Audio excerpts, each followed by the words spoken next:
Welcome to an allotment where the tools have lives of their own, and today one tool is about to become famous.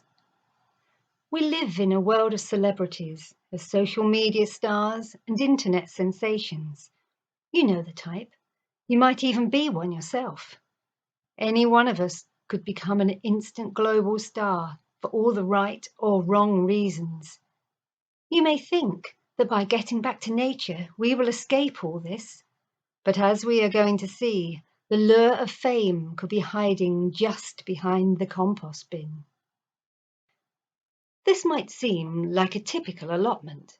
Vegetables growing, bees busy pollinating, a young robin hiding in the raspberry bushes. The only hint that something is not quite normal is the little strip of red carpet rolled out behind the marigolds. You might have found something like this yourself and dismissed it as a bit of rubbish blown from an artistic neighbour's plot. You know the type. You might even be one yourself. But come with me to see the price of fame in the Tool's life zone. It is a bright and sunny August morning. Meet Imbu and Notty, who are out picking dwarf French beans. Imbu is a very kind and helpful little creature who lives on the allotment. He is made from odds and ends that the allotment holder, or should we call him the allotment hoarder, old Jack Nooney, couldn't throw away because he thought they might be useful. In fact, Imbu's name is made from the first letters of the words, I might be useful. Imbu carefully picks the beans and passes them down to his friend Notty, who puts them neatly into a brown paper bag. She's a very well-organised ball of string with a big personality and brains to match. She had string power long before girl power had ever been invented. Imbu hands her another bean. Do you know that old Jack Nooney is growing a new type of bean this year? He says. Apparently they are stringless, so they're going to be much nicer. Imbu suddenly realises what he said and that he is talking to a ball of string. He starts to blush and stammer. Oh, not that there's anything wrong with string. No offence meant, Notty. None taken, old chap, she replies. I'm well aware that string in a ball is much better than string in a bean. Did you know that I come from a long line of string that has royal connections that go back generations? Imbu is so relieved that she hasn't taken offence that he doesn't mention that she's told him this tale many times. He just says enthusiastically, tell me more. Well, you see, my ancestors worked for royalty. My great-grandfather, 2 balls removed, worked in Queen Victoria's Palace Rose Gardens. My great-aunt Charlotte worked at Windsor Castle wrapping parcels, and her sister Jessica was once used as a temporary lead for one of the Queen's corgis when its collar broke and it ran off. Oh yes, my line of string is definitely a favourite with the royals. Of course, I don't often like to mention it. Imbu simply nods and hands her another bean. Suddenly, they are interrupted by distant moaning coming from the herb garden. Oh! Whatever is that noise? Asks Notty. Oh, we'd better go and investigate, says Imbu, sounding alarmed. Behind the coriander herb plant, they find Flash Dibber laying in his bed with a fleece blanket over him. Remember him? He was bought by old Jack Nooney when Grumpy Dibber went missing. But that's another tale. And what a work-shy Dibber he has turned out to be. Oh, he groans. Are you sick? Says Imbu in concern. I'm feeling very poorly. I've looked up the symptoms in my book and I think I've caught something from one of the vegetables. Notty picks up a book called The Book of Sick Vegetables by Dr. Veg, and begins to read it. If the plant turns yellow, it is very sick. Its leaves will probably all fall off. Rotting may follow. At best, the plant will stop growing. At worst, it will die. Imbu steps back in alarm. Oh no, poor Flash, you are completely yellow. Imbu looks very worried, but Notty is a bit more sceptical. I don't think plant diseases can jump species into dibbers. Oh, ignore it at your peril, moans Flash. It's just how allotment-wide pandemics start. Oh, says Imbu, we'll get you some help. I bet Grumpy Dibber will know what to do.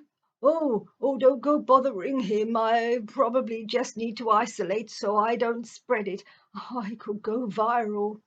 But Imbu insists. When Grumpy Dibber arrives, they show him the book. Says Grumpy. I think I know what the problem is. The problem is that I told Flash he had to come and help me do some work today. I told him I would show him how to make holes. So he isn't sick, says Imbu in relief. No, he's not sick at all. He's just work shy, says Grumpy grumpily. Flash Dibber, I hope you're not pretending to be ill just to get out of working, says Notty sternly.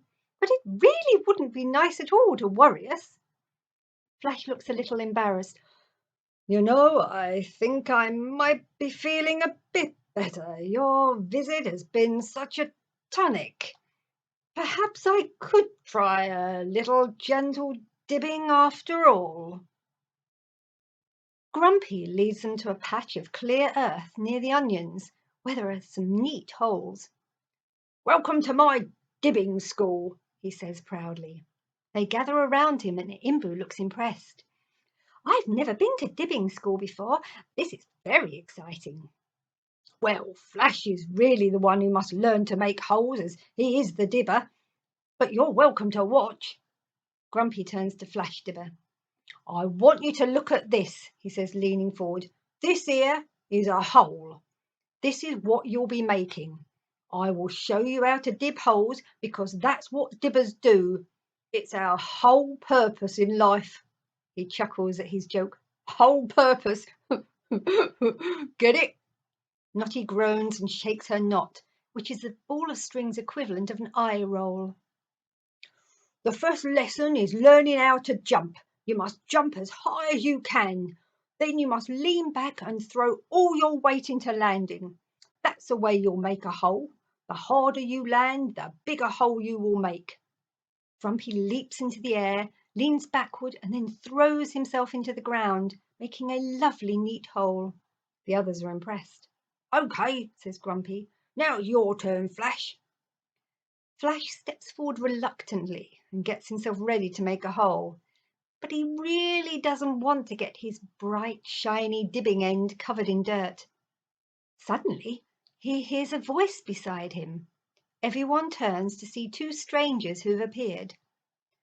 Greetings, y'all fine folks. Our names are Cain and Label. We're a photographer and reporter for the well-known magazine, What a Tool magazine. You must have heard of it. It's a top magazine for tools, and we would love to take a photo of such a fine, handsome yellow dibber as yourself. You want to take a picture of me? Says Flash in delight. Yes, sirree. Our good old magazine is doing a special feature on tools for dibbing and digging. You would be perfect. Grumpy is astounded. But he doesn't even know how to dib holes. That's not a problem, says reporter Cain. We can get a stunt dibber to do the work. We just need a handsome dibber to be in the photos. We want to take some photos right away. Can you come with us now? Cain and Label take Flash Dibber off for the photo shoot. You can bring your old stunt dibber with you if you like. Grumpy gives a snort of disgust. He knows it is a very bad idea for dibbers to go off with strangers to have their photos taken, so he decides to go with them to see what it's all about. Okay, Flash, we want you to stand here and lean against this beetroot, says Kane, who's directing everything. Well done, Flash. Just keep smiling, he says while Label clicks away on his camera. Grumpy watches them in amazement. After they've finished with the beetroots, Kane and Label take Flash to have his photo taken standing next to the kale plants. And then by the rainbow chard plants. You're gonna be famous, and we'll invite you to a big party when the magazine comes out. You're gonna be a big hit, and I promise these photos will go viral. Flash is very excited. He turns to the others. See, I told you I'd go viral, but as a model, not as a super spreader.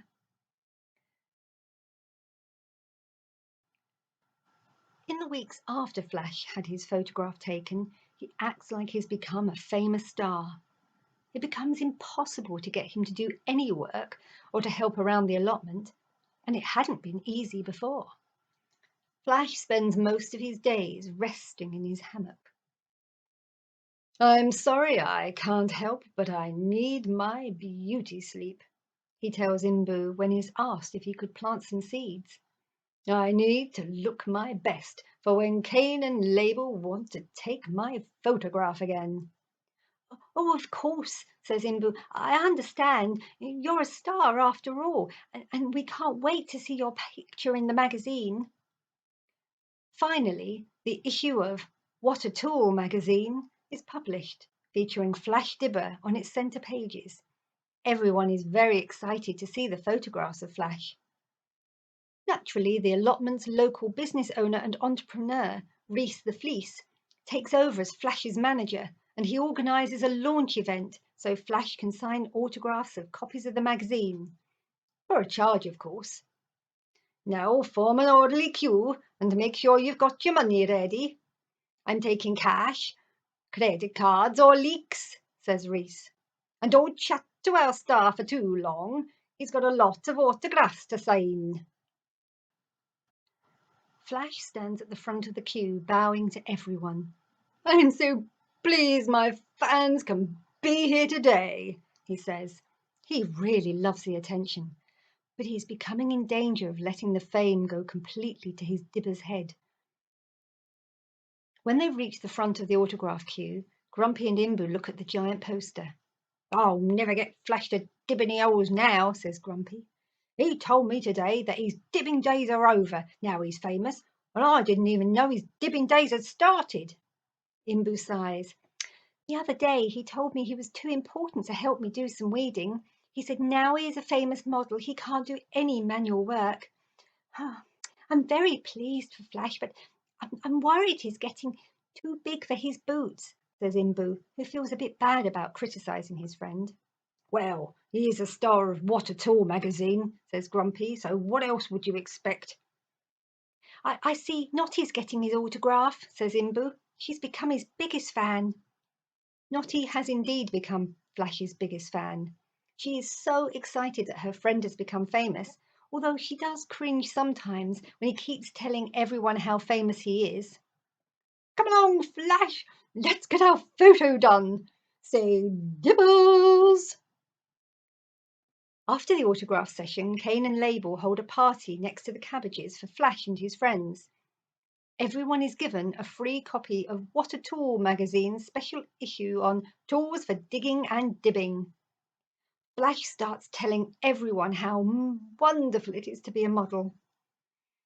As a model, you get to go to so many glamorous locations. Just look at these pictures. It's a pity you can't go with me, but then neither of you are famous models like me. Grumpy looks closely at the cover of the magazine. Looks to me like this trowel on the cover is standing next to a pile of manure. That doesn't look much like a glamorous location, says Grumpy with a snort. Flash looks a bit cross. Envy is so unbecoming in a dibber. You're just jealous that I'm famous, Grumpy. I'm not jealous. It's just that you seem to think you're better than the rest of us now you've had your photo taken draped all over a beetroot, snaps Grumpy. Imbu hates quarrels, so he quickly interrupts. Oh, well, we are really pleased for you, Flash. Honestly, we are delighted to see our friend being so successful. But, well, we are worried that you're getting a bit arrogant. Sorry to say that. Arrogant? Says Flash, looking confused. I don't know what you mean. How to put this delicately, says Grumpy, who is not planning to be delicate at all. Let's see, exaggerating your own importance, being full of yourself, thinking you're better than the rest of us, acting like a right superior tool. Flash looks embarrassed. I'm sorry, I didn't realise I was excited by becoming famous, and I think it must have gone to my Dibber's head. Of course I don't think I'm better than the rest of you. He stops and chuckles. After all, there is no way I could ever be better than Grumpy at dibbing holes. Imbu laughs in relief. Oh, pleased that everyone could be friends again. After the excitement of the magazine launch party, Flash keeps waiting to be asked to another photo shoot. The weeks go by, but he doesn't hear anything. Then one day he's out walking with Notty when he sees Kane and Label.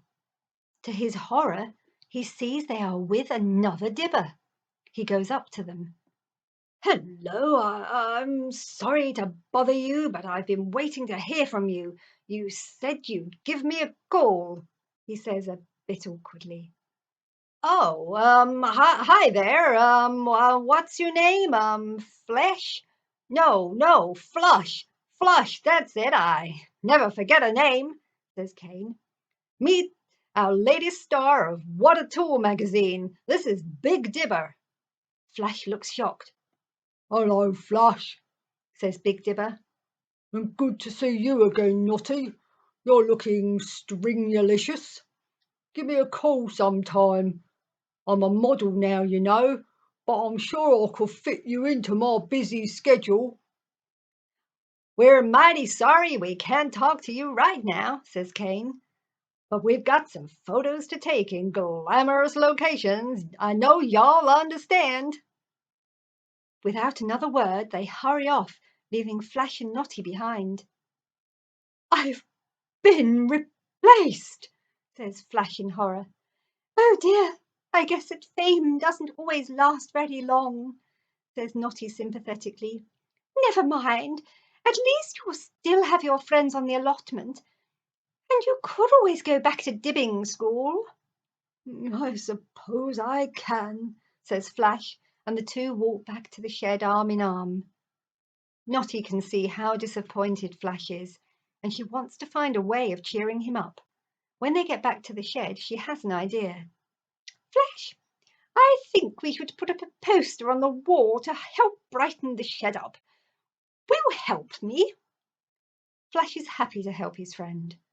He's amazed when he sees that Notty wants to put up a poster of him.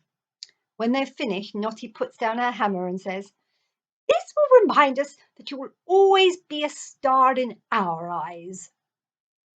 And more importantly, says Flash, it will remind me how lovely it is to have friends and not to let fame and success go to my fine yellow Dibber's head, he says with a wink and a grin. So the next time you are tempted to let fame and success go to your fine Dibber's head, just remember all those phrases designed to help keep your feet on the ground and keep you real. Phrases like, beauty is fleeting. All that glitters is not gold. The grass isn't always greener on the other side. And don't be an arrogant tool. And as we've just learnt, sometimes all that glitters on the other side is neither greener nor gold. It is the colour of a damp pile of manure, and one that comes from the tool's life zone. The end.